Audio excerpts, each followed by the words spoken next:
LSN news के साथ मैं हूं हुमैरा इकबाल। डिप्टी कमिश्नर ने इजलास से खिताब करते हुए कहा कि जिला भर में इंसदाद डेंगू इकदामात के तहत 22 इमारात को सरे-बा-महर और 32 FIRs का अंदराज अमल में लाया गया है, जबकि इंसदाद डेंगू इकदामात के तहत 1080 इंतहाई नोटिस भी जारी किए गए हैं। उन्होंने कहा कि जिला भर में मजमूई तौर पर 2328 हॉटस्पॉट्स की वेक्टर सर्विलेंस की जा रही है। रवां साल के दौरान वेक्टर सर्विलेंस करते हुए 107 लार्वा तलाश करके तलफ किए गए हैं।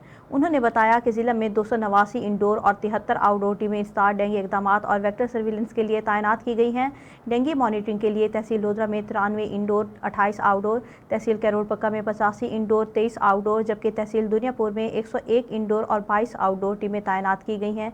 इजलास में additional deputy commissioner general Mohammad Asad Ali, executive district officer health doctor Faisal Waheed, district health officer और focal person dengue doctor Riaz Hussain समेत दीगर मुतल्लिका महकमों के अफसरान शरीक थे। डिस्ट्रिक्ट इमरजेंसी रिस्पांस कमेटी के इजलास में मुख्तलिफ महकमों की जानिब से इंसदाद डेंगू के बारे में उठाए जाने वाले अमली इक़दामात का तफसीली जायज़ा लिया जाएगा।